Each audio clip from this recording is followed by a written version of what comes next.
Practicing gratitude in difficult times. In Won Buddhism, there are two gateways for obtaining Buddhahood. The gateway of gratitude and the gateway of practice. These are interdependent and inseparable.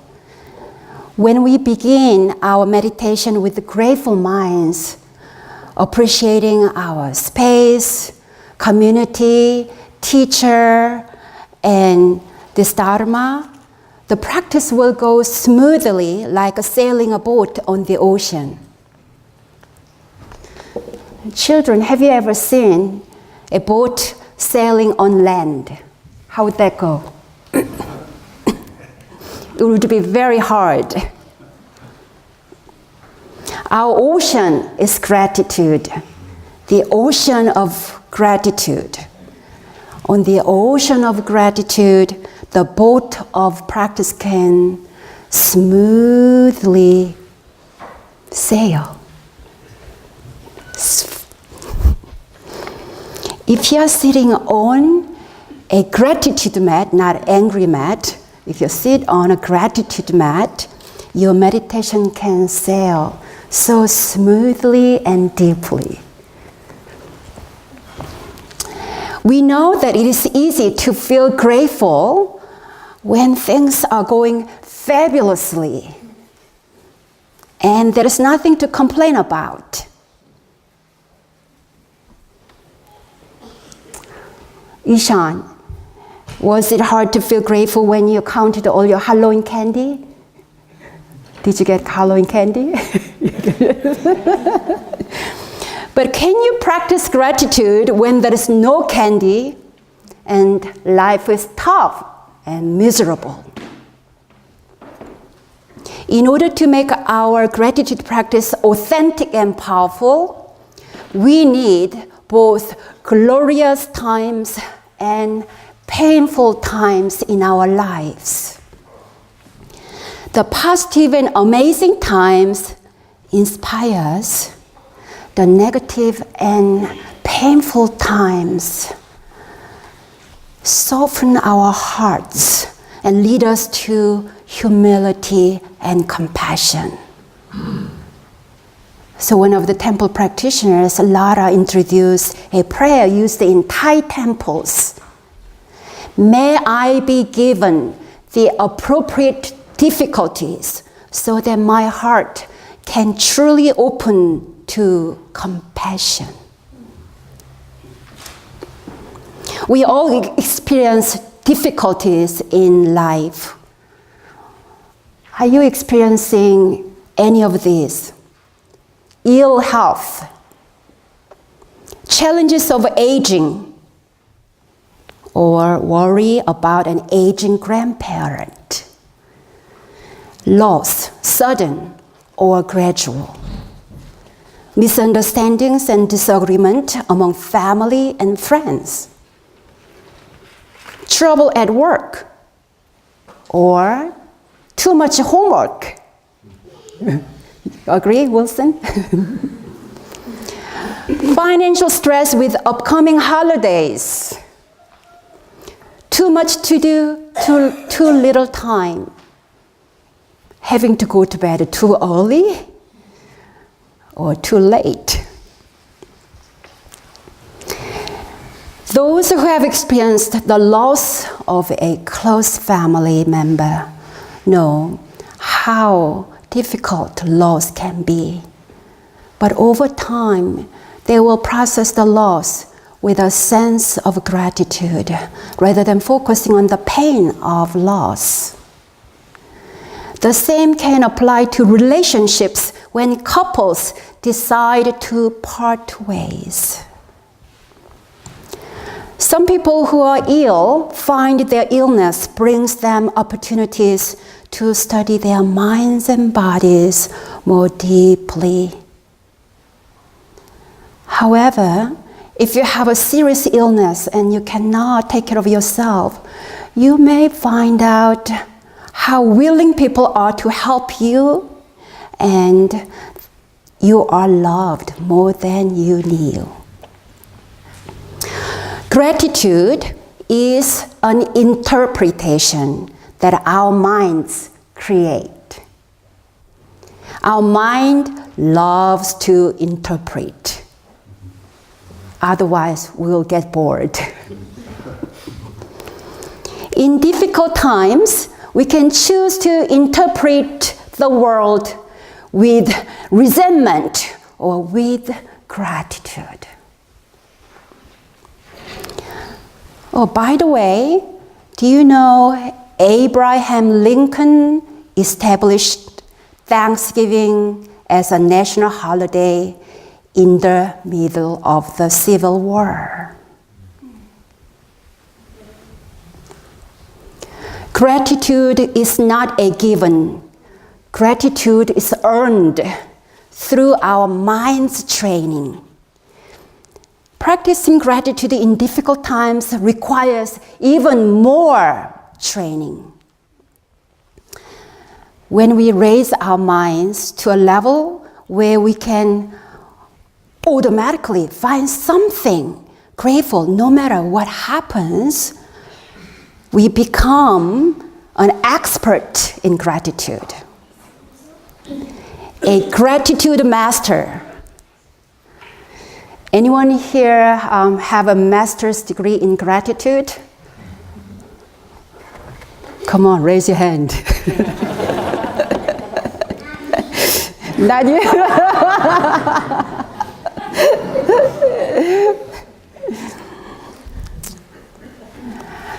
There is trouble and pain in the world. Reflecting on recent hate crime in Pittsburgh, we human beings can hurt each other inadvertently or even intentionally, simply because we come from different ethnic, cultural, and religious backgrounds. How can we transcend this hurt and pain using gratitude? Can we reconcile?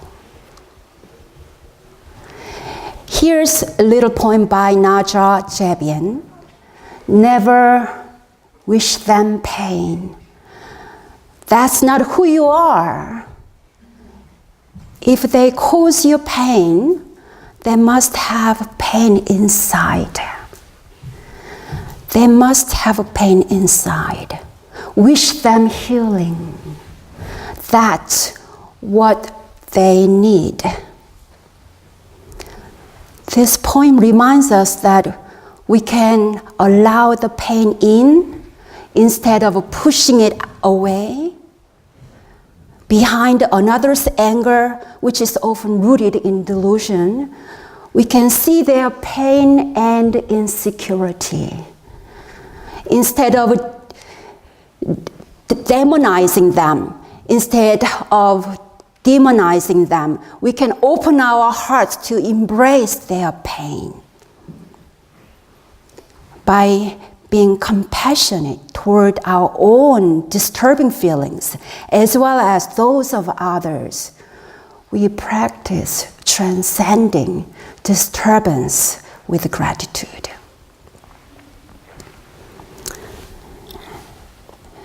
Whenever we turn on the news, heartbreaking reports disturb us. When we are upset by what's happening in this country or in the world, can we still feel grateful? Can you still feel grateful? I always think of Sotaesan's teachings. There are two groups of people who bring us to awakening.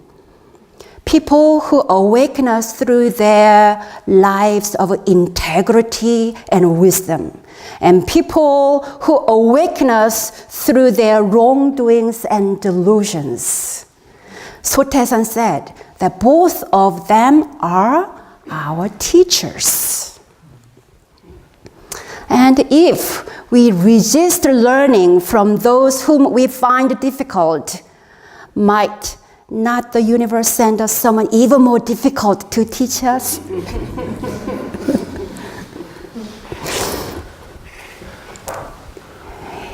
If I believe leaders make decisions which cause suffering, how can I feel grateful? Even when I don't agree with some directions of governance here in the States or in Korea or even in the One Buddhism order, can I be grateful? Yes, I can be grateful. For example, I was grateful for the opportunity to vote a few weeks ago. Except in One Buddhism, WonGong doesn't get a vote. But someday, I can wait. Someday, I'll be running things.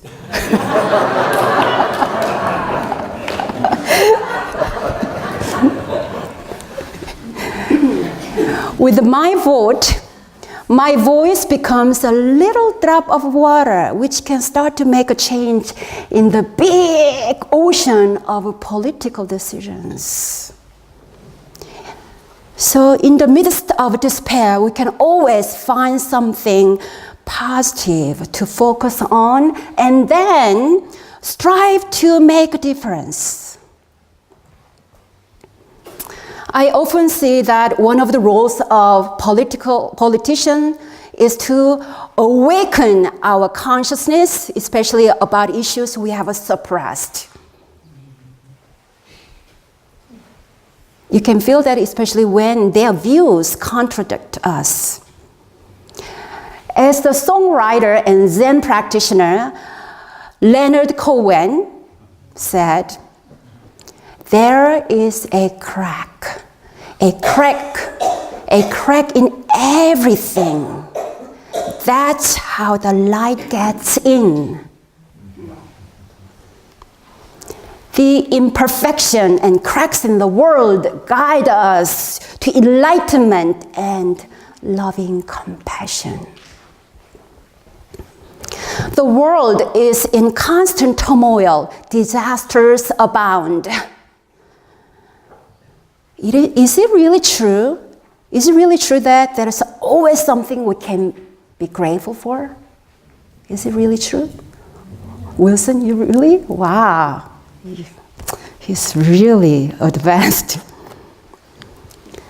But sometimes this can appear to be nonsense. People died and lost their homes from the hurricanes in North Carolina and the fires in Paradise, California. How can we find grace in these horrendous situations?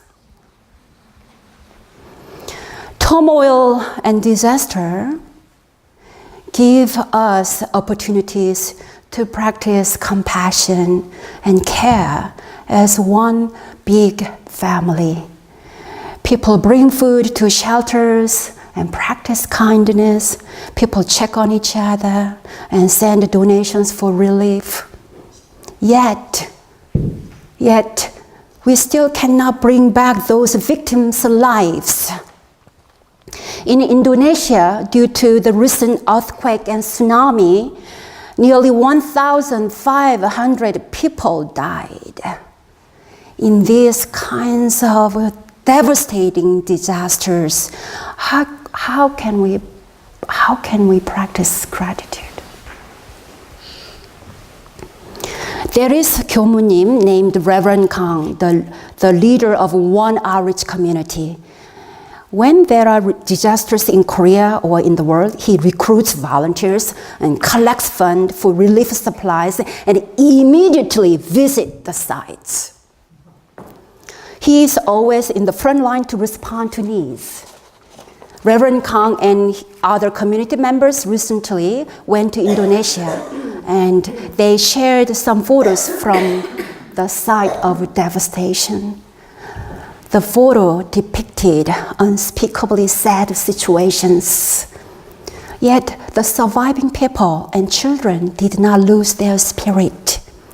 Children showed their pure and bright smiles when Reverend Kang visited them with rice and other emergency supplies.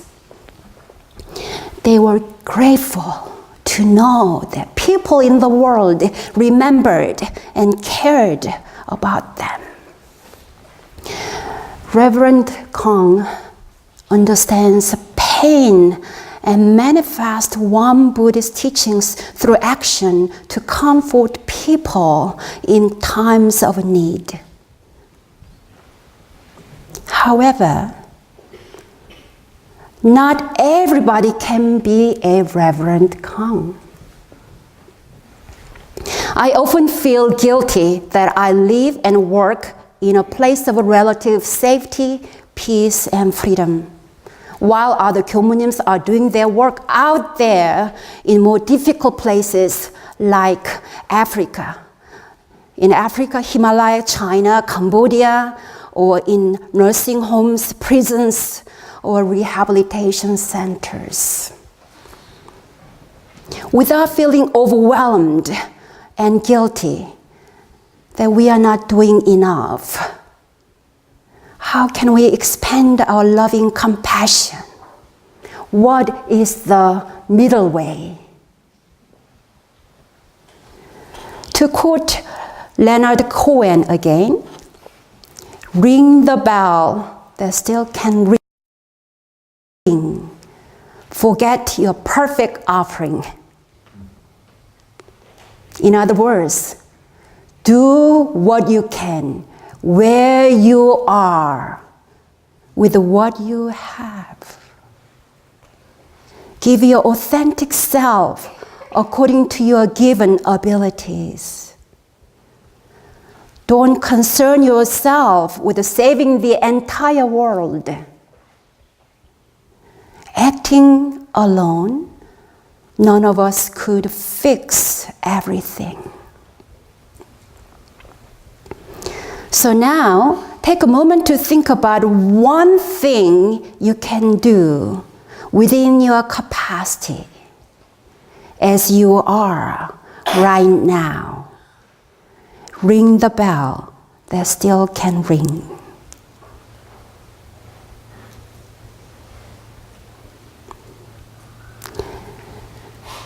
As our hearts open and our practice deepens, we come to realize that we are truly interconnected and the world is filled with infinite grace.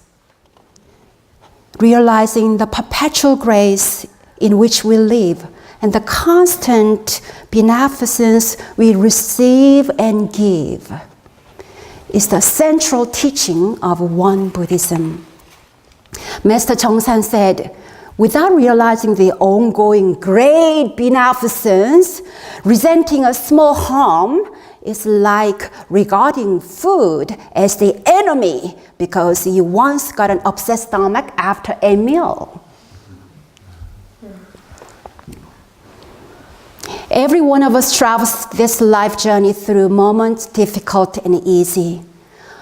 Under all circumstances, there is something for which we can be grateful.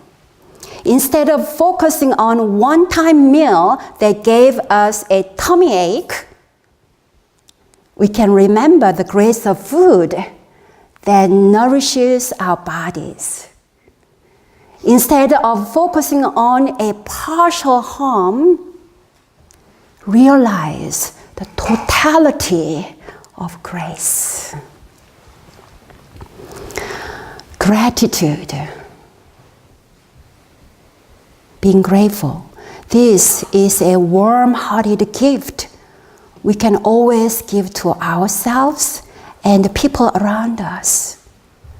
This is a gift that is always available to dig into. Talking about digging, now is the best time to transplant bushes in our temple garden, one of my favorite activities. I walk around the garden and listen to plants. If they tell me that they are not happy where they are rooted, I transplant them to a better place. In order to successfully transplant them, I need fertile soil. However, this part of North Carolina is famous, even notorious for its red clay. Not the best soil condition for many plants. Our temple compost pile produces rich soil. When planting bushes, I scoop some of the rich black dirt from the compost. In order to get more good soil, I dig deeper into the compost pile and keep digging until I hit the hard red clay. Then I stop there. But when I dig for gratitude, I never hit hard red clay. Gratitude is deep. Gratitude is endless. The further down we dig, the more we find. It just goes on and on. While I get only one wheelbarrow of black dirt from the compost, there are endless wheelbarrows of gratitude. In the same way, if we dig into our complaints, endless complaints will arise.